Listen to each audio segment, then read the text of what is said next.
we got Tiefling, which anybody who plays D&D or knows D&D fantasy stuff knows what a Tiefling is. They're a race that have like, you know, horns, tail. They look kind of like the stereotypical like devil depictions, you know. Different like goat horns sometimes. Sometimes the horns can be different anyway. Fire resistant. Really cool creatures. Honestly, I'm actually gonna this was a pic of Vegeta with the Batman pink button-up shirt, but edited to have the SCP logo, and it was pretty funny, but I probably can't use it because of copyright. That's not an image of Maxima, but I'm pretty sure if we go to files... Oh no, never mind. Yeah. But this is the first SCP from Tiefling we get to read, and I already see we're gonna actually have 2 of them today. And just so people who don't know D&D stuff and want to know what a Tiefling looks like, let me just pull some pictures up. I said goat horn, but it's not really goat horn, it's just regular, like, just horns. Some of them have goat-like horns though. So let me show you what a Tiefling looks like for everybody who does not know. Like, here's an example. A Tiefling monk. Here's also another example. Very cool. Very cool D&D race. So already the author already won my heart by calling himself Tiefling. And again, the very first of their works, we will get to see them in series 4 the most, and one more time in series 5. And I think it was the joke once. But here we go. Tiefling, you wrote, "The real world is faker than wrestling." Okay, good title. Already a very good title. Object class Euclid. Did I? I did, yeah. Euclid, special containment procedures. Foundation web crawls are to survey forums dedicated to discussion of professional wrestling and delete any discussions related to discrepancy between perception of any given match or other forms of media related to professional wrestling. Agents are to then seize the original poster and evaluate them for inductions into Foundation memetics or other departments that require a high physics resistance score. If the individual is found unfit or rejects employment, they are to be treated with Class C amnestics.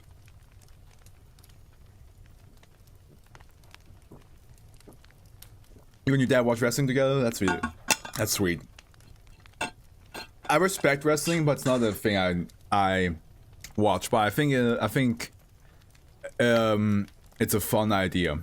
It's a fun concept, and I feel like also a lot of people give it a lot of shit for no reason. Which nowadays a lot of people give things a lot of shit for no reason is like the internet's like second nature. Description: SCP-3144 is a mind-altering phenomenon affecting professional wrestling in all of its visible forms, live performance, broadcast, and recorded media, as well as all media documenting the lives of professional wrestlers outside the performances, such as biographies, social media accounts, etc. Populations susceptible to SCP-3144 consist of those over the average age of 14, who have psionic resistance index under. Those naturally resistant to SCP-3144's effects make up approximately 0.0% of the global population untrained against mind-altering phenomena. And I used to do wrestling moves on my sister when I was younger. That probably is why she's scared with her snake. So she's like, oh, I'm gonna show that guy. SCP-3144 is primarily observed by the discrepancy perceived in wrestling and wrestling adjacent media between those in the population susceptible to its effect and those immune to SCP-3144. Those affected by SCP-3144 perceive wrestling matches as considerably less violent than those unaffected, assuming most injuries to be staged and real injuries to be unfortunate. Occasional accidents is also a widely held belief among those affected by SCP-3144 that the victor of a match is predetermined in the service of a given franchise ongoing storyline. So if somebody like breaks the leg during a match, they're just gonna be like, oh, it's normal. It's part of the show. It's part of the show. Don't worry about it. And everybody else is like, whoa, call an ambulance. And they're like, no, you don't need no. It's just it's part of the show. The narrative fabricated by SCP-3144's effect is consistent amongst all affected by its mind-altering effect, and no discrepancy has been recorded between memories or descriptions of wrestling matches and storylines between those affected. I wonder, like, if Tiefling like watched a wrestling match for the first time with like some hardcore wrestling fans as friends, and I was like, dude, this is a little bit extreme, don't you think? And then it's like, no, this is normal. Yeah, they use fucking tables against each other. And he's like, I'm gonna write an SCP about this. SCP-3144's effect on wrestling-related media manifests a similar discrepancy. Those affected by SCP-3144 perceive professional wrestling as breaking character and describing the relationship with their wrestling partners as actors, up to the point of citing long-standing rivalries in the storyline as close friends when not wrestling. Those unaffected by the anomaly will instead perceive no difference between relationships, personalities, and motivations of a professional wrestler as demonstrated during a show in a media by or about wrestlers. It's also called breaking kayfabe. Kayfabe? And I had some friends who I did trampoline hardcore wrestling matches with. On a big trampoline. Yeah, that must be fun though. Show transcript log 3144. The transcribed collection of media portraying professional wrestling matches on or referring to professional wrestling. All media was transcribed twice, first by D-class personnel, all of which have a psionic resistance index of points under the threshold for immunity to SCP-3144. Second, by Foundation personnel, all of which have a psionic resistance index of or higher. Transcript-1 MKV video file documented of the of the main event match of Frenzy 2000, recorded on April 5th, 19.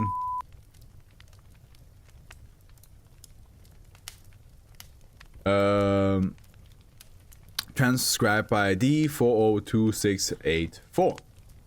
So in the 0 minutes and 0 seconds, G. In his guise as a character, Sean Karas enters the stage with the audience, cheers in a custom-themed song. After stepping into the ring, he jumps onto a turnbuckle and raises his arms, eliciting louder cheering. 2 minutes 12 seconds, a loud motorcycle engine is heard, the lights dim, and Sean Karas turns towards the entrance. C. In his guise as a character, Doom Machine enters the stage, riding a highly customized motorcycle which expels fire out of its mock exhaust fumes. 4 minutes at 1 second, the bell rings. Sean Karas and Doom Machine stare at each other for approximately 12 seconds before Doom Machine makes the first move of grappling Sean Karas into the ropes.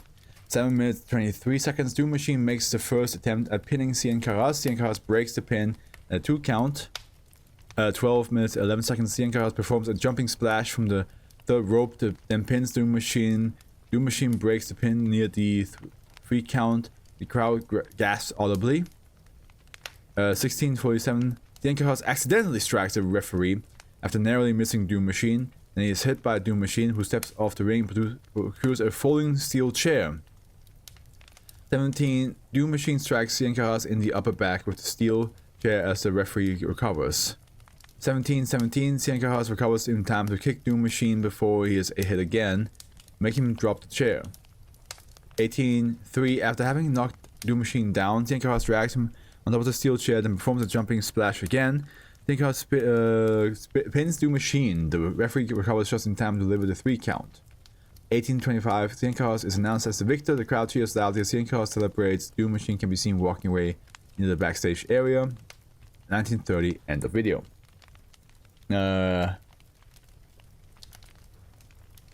to help you, this is what KFUB stands for. KFUB is the illusion that professional wrestling is real rather than staged, requiring wrestlers to stay in character at all times, including in interviews in public and on social media. Yeah, that makes sense. That makes sense. It's like, that's one thing I saw from wrestling that like a lot of times they in and outside of the stage they will of the arena, I would say, and TV, they will still act the way they did. Because some people will stay immersed with that. Cien Caras means 100 faces in Spanish, by the way. I wonder if that's going to play a role. Wait,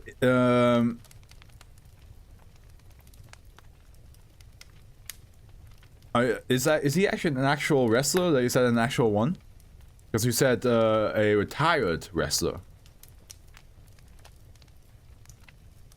I used to go to wrestling shows when it came to Sweden with my dad. This must be a good, awesome SCP for you then. For anybody who like has like a big knowledge of wrestling and the names of all the people there. Time scrap by Agent Lawyer. Mechanic.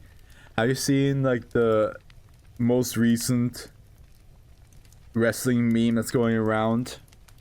It's the like it's a women's wrestling, and one of the ladies is like bent over the rope, her ass clearly showing towards the audience, and you can see like a black guy in the back just like staring, just going like, oh, it's just in the back, just like clearly enjoying the view a little bit too much.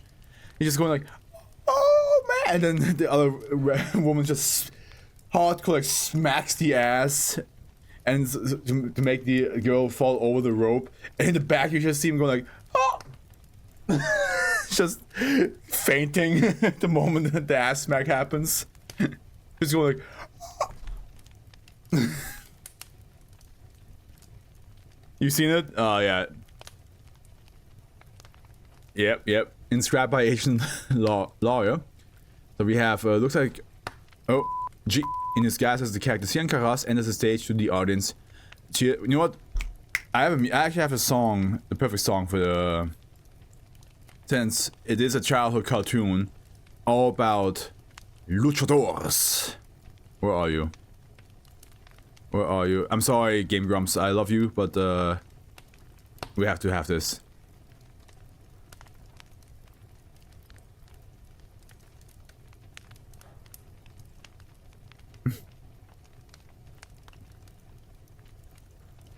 Just for now.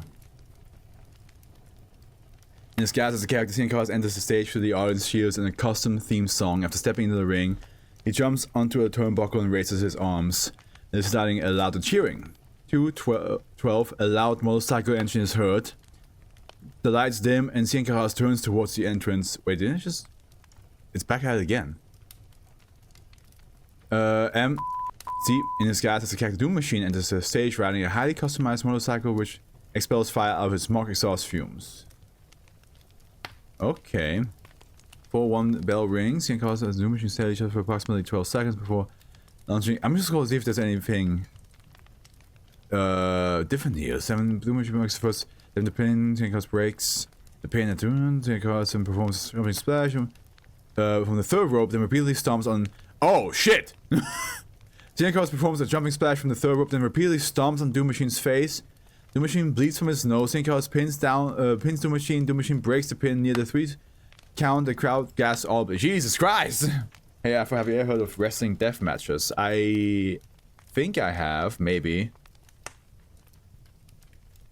16:47. Cien Caras accidentally strikes the referee after narrowly missing Doom Machine, and then he is hit by Doom Machine, who steps off the ring and procures a falling steel chair. 17. Doom Machine strikes Cien Caras in the back of the head as the referee recovers. Cien Caras recovers in time to attack Doom Machine with a switchblade that he produces from his boot, making him drop the chair. Jesus. 18:3. After having knocked down Doom Machine down, Cien Caras locks his leg inside the steel chair, then jumps on the chair from the third rope. Doom Machine knee bends to the point of fracture. Cien Caras pins Doom Machine. The referee recovers just in time to deliver the 3 count. 18:25. Cien Caras is announced as victor. The crowd cheers loud as Cien Caras celebrates. In the background, Doom Machine can be seen limping away unassisted. 18:30. End of video. God. It's gonna get worse. Maybe. Who knows? Transcript -2. DVD disc containing an interview with Japanese wrestler T and After this retirement, the timestamp dates the video to August 3rd, 2010. Hey, oh, you already, that's audio. I already read that. Well, I'm just gonna have to make a really brutal wrestling match thumbnail somehow. Like insane. like this is not legal wrestling match. Transcript by. Okay, maybe to use the music again. Come on now.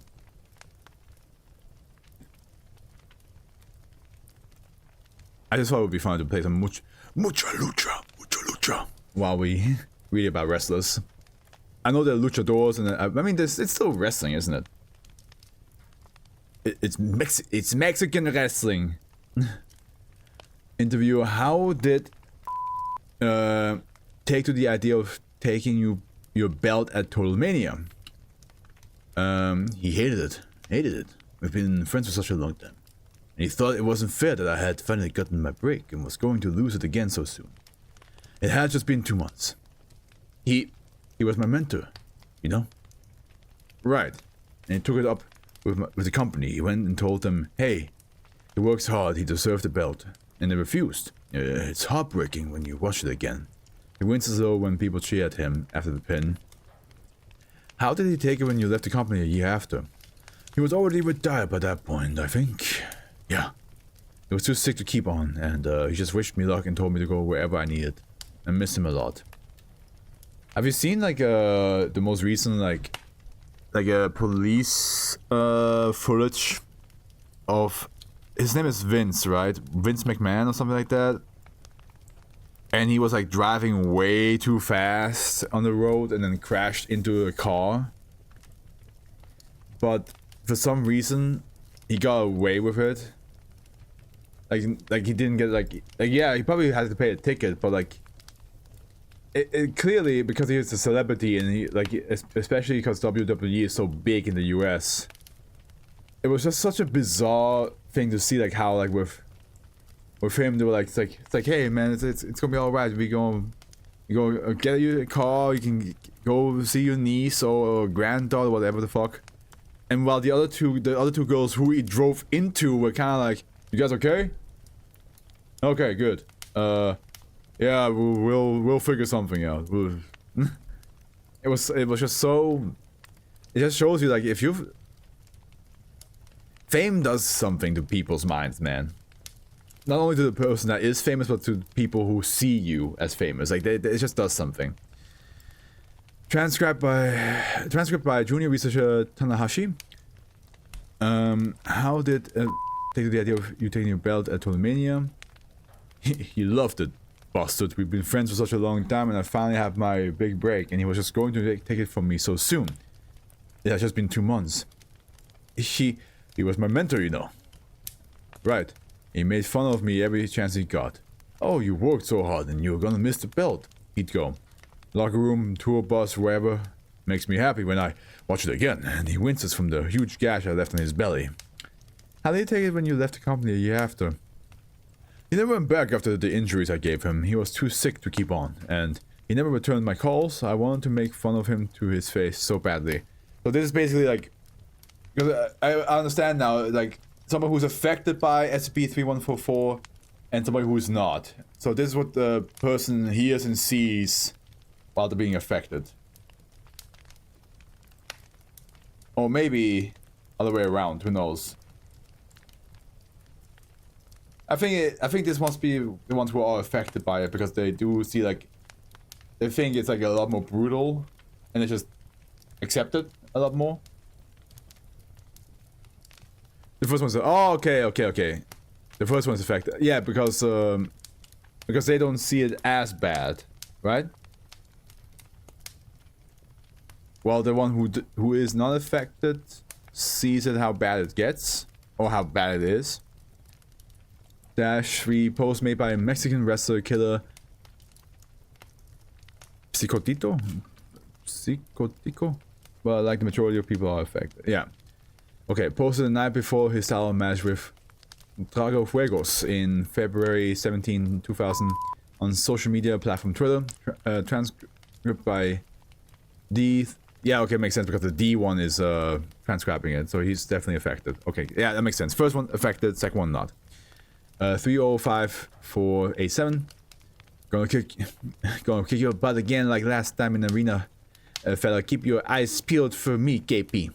Attached file digitally scanned black and white photograph of killer Psicotito, blah blah blah. You know what I'm saying? I'm trying to say. Standing over Fuegos and holding a title belt. Blood is visible on the canvas underneath Fuegos. And then transcribed by junior researcher Huerta. Gonna kick your butt again like last time in arena. Fella, keep your eyes peeled for me, KP. An attached file digitally scanned black and white photograph of killer Psicotico standing over Tracafuegos and holding a tower belt. Tracafuegos has several knives protruding from his back. Blood is visible on the canvas underneath him. Jesus Christ, dude. Incident report 1. On March 21st, 2000, professional wrestler S was injured after taking a fall from the top of a ladder onto the ring's turnbuckle. Foundation agent U, embedded in the wrestling promotion as a paramedic, attempted to perform an impromptu surgery after recognizing signs of lethal injury, but was restrained by the rest of the medical team. S expired later that night, with the official cause of death reported as exsanguination from internal puncture damage dealt by rib fragments. Agent U was reprimanded for risking a secrecy breach and is pending reassignment to another project. Agent U reprimand and reassignment is currently under review by the ethics committee. It sounds like the incident happened in real life when it comes to the knives. That sounds like an incident that happened. Wait, so did somebody in the wrestling get fucking stabbed? What are you talking about? Oh yeah! Yeah, wrestling, yeah! I'm glad there's one for the wrestling fans in here. That must be cool. Yes, it happened once on a small wrestling show. God damn, that's illegal. That should not be happening. You should not have a knife on you, bro. Like, everything else is a weapon, but doesn't mean you should actually have a weapon on you. That's crazy, though. Somebody with a knife just walking around. God damn.